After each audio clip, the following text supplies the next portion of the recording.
기업 합병. 이 단어만 들으면 왠지 머리 아프고 좀 딱딱하게 느껴지시죠? 근데요, 사실 여기에요 정말 재밌는 퍼즐이 하나 숨어 있습니다. 오늘 저랑 같이 그 암호를 한번 풀어볼 건데요. 거대 기업들이 얼마나 똑똑하게 움직이는지 그 전략을 샅샅이 파헤쳐 보겠습니다. 오늘 우리가 풀어야 할 미스터리의 핵심, 바로 이 질문입니다.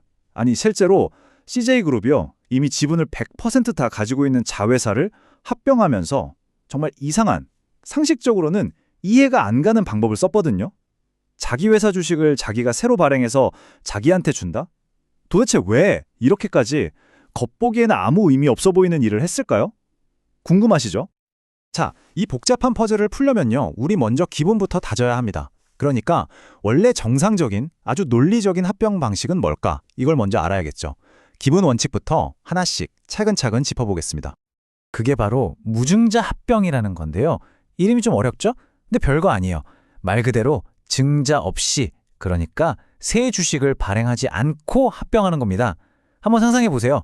제가 제 회사랑 합병하는데 굳이 새 주식을 찍어서 그걸 제가 받는다? 이거 완전 왼쪽 주머니에서 돈 꺼내서 오른쪽 주머니에 넣는 거랑 똑같잖아요.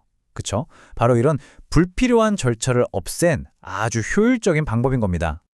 그래서 이 무증자 합병은 보통 딱 두 가지 경우에 씁니다.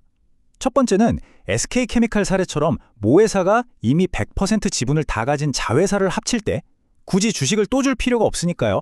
그리고 두 번째는 합병하려는 회사가 가치가 아예 빵원이거나 심지어 마이너스일 때, 이럴 때도 주식을 발행해 줄 이유가 없겠죠? 네, 이게 바로 교과서에 나오는 표준 절차입니다. 자, 지금까지는 기본기를 다졌고요. 이제부터가 진짜입니다. 우리 수사의 결정적인 전환점이자 오늘 이야기의 하이라이트라고 할 수 있겠네요. 왜냐면요, 모든 합병이 똑같이 회계장부에 기록되는 게 아니거든요. 그리고 바로 그 기록 방식의 차이에 오늘 우리가 찾는 모든 비밀이 숨어 있습니다. 회계장부에 합병을 기록하는 방법, 크게 보면 딱 두 가지가 있어요. 첫 번째는 취득법. 이건 뭐냐면요, 말 그대로 외부에서 새로운 회사를 사올 때 쓰는 방식이에요. 전혀 모르는 남남끼리 만나는 거니까 이 회사 자산이 지금 시장에서 얼마짜리지? 하고 시가, 즉 공정가치로 싹 다 다시 평가하는 거죠. 반면에 두 번째는 장부법인데요. 이건 이미 한 지붕 아래에 있던 뭐랄까 가족끼리 합치는 경우에 씁니다. 이미 우리 식구였으니까 굳이 가치를 새로 잴 필요 없이 기존 장부에 적혀있던 가격 그대로 가져오는 거예요. 간단하죠? 근데 여기서 정말 중요한 키포인트가 되는 단어가 하나 나옵니다. 바로 지배라는 단어예요. 그냥 영향력이 아니라 지배. 이 단어 하나에 따라서 회계 처리 방식이 완전히 달라지고 그 결과는 정말 어마어마한 차이를 만들어냅니다. 이게 말로만 들으면 잘 와닿지 않으실 테니 실제 기업 사례를 보면서 이게 얼마나 큰 차이인지 한번 확인해 보시죠. 자, 바로 SK그룹과 LG그룹의 사례입니다.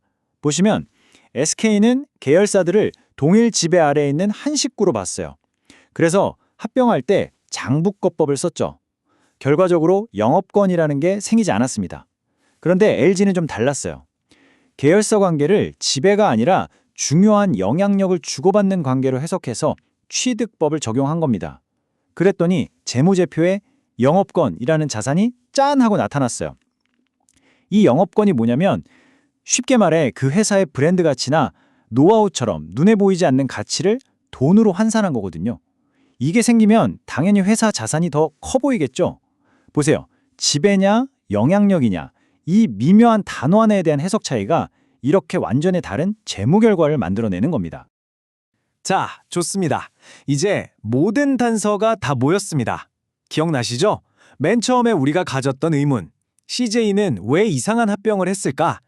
그리고 우리가 배운 표준 절차, 무증자 합병, 마지막으로 결정적 단서였던 두 개의 회계 세계.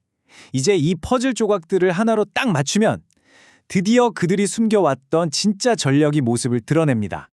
그 전략의 동기는 바로 이 어마어마한 숫자입니다. 수천억. 이게 뭐냐면요, 장부상에만 존재하는 투자 손실액이었어요. 그러니까 CJ 같은 대기업들이 자회사에 거액을 투자했다가 손해를 본 거예요. 그런데 문제는 이 막대한 손실을 회계장부에는 기록해놨는데 이걸로 세금 혜택은 전혀 받을 수가 없었다는 거죠. 그냥 서류 위에 찍힌 아무 쓸모없는 숫자일 뿐이었습니다. 핵심은 바로 이거예요. 분명히 내 돈을 잃어서 손실이 났는데 법적으로는 아니, 그건 손실 아니야 라고 말하는 거나 마찬가지인 상황이었던 거죠. 그 자회사가 아예 파산해서 문을 닫거나 아니면 다른 회사에 팔리기 전까지는요, 이 손실에 대해서 세금을 단 한 푼도 공제받을 수가 없었던 겁니다. 정말 답답한 상황이었겠죠. 그래서 그들이 찾아낸 해법이 정말 기가 막힙니다. 역설적이게도 바로 그 비논리적이고 무의미해 보였던 신주 발행이었어요. 자, 따라와 보세요. 100% 자회사랑 합병하면서 굳이 신주를 발행해요. 그럼 그 주식은 누가 받죠? 당연히 모회사인 자기 자신이 받겠죠. 이걸 바로 자기 주식, 즉 자사주라고 부릅니다. 회사가 자기 회사 주식을 갖게 되는 거예요. 그런 다음에 이 자기 주식을 나중에 제3자, 다른 투자자에게 팔아버리는 겁니다. 바로 이 판매라는 행위를 통해 드디어 서류상에만 갇혀있던 그 수천억 원의 투자 손실이 현실에서 실현되는 걸로 인정받게 되는 거죠.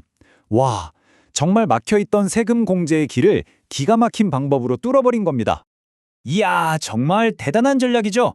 하지만 이야기는 여기서 끝나지 않습니다. 마지막 반전이 남아있거든요.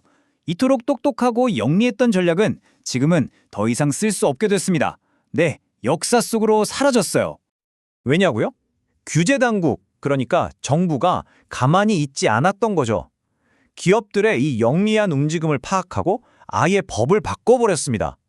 그래, 너희들 그렇게 힘들게 하지 마. 그냥 일반적인 무증자 병합을 해도 그 투자 손실 우리가 비용으로 인정해 줄게. 이렇게요. 결국 CJ가 썼던 그 복잡한 방법이 더 이상 필요 없게 된 거죠. 어떻게 보면 법이 기업의 전략을 따라잡아서 더 합리적으로 바뀐 셈입니다. 자, 오늘 이 흥미로운 사건을 쭉 따라오면서 우리가 뭘 알게 됐을까요? 몇 가지 정리를 해보죠. 첫째, 딱딱해 보이는 회계 규칙 하나가 수천억 원짜리 기업 전략을 만든다는 사실, 정말 대단하죠. 둘째, 겉으로 보기에 저거 왜 하지? 싶은 비논리적인 행동이 사실은 세법의 빈틈을 파고드는 천재적인 한 수일 수 있다는 것. 그리고 마지막으로 이 금융시장이라는 게 결국 기업과 정부 규제 당국 간에 끝나지 않는 두뇌 싸움, 창과 방패의 대결이라는 걸 다시 한번 확인했습니다. 그래서 마지막으로 여러분께 이 질문을 한번 던져보고 싶습니다. 지금 우리가 보고 있는 수많은 기업들의 움직임 중에서도 겉보기엔 좀 이상하고 비논리적으로 보이지만 사실은 오늘 우리가 파헤친 CJ의 사례처럼 그 안에 기가 막힌 전략이 숨어있는 경우는 또 없을까요? 앞으로 뉴스를 보실 때 기업들의 움직임 이면에 숨겨진 진짜 퍼즐은 뭘지 한 번쯤 탐정이 된 것처럼 생각해 보시는 건 어떨까요?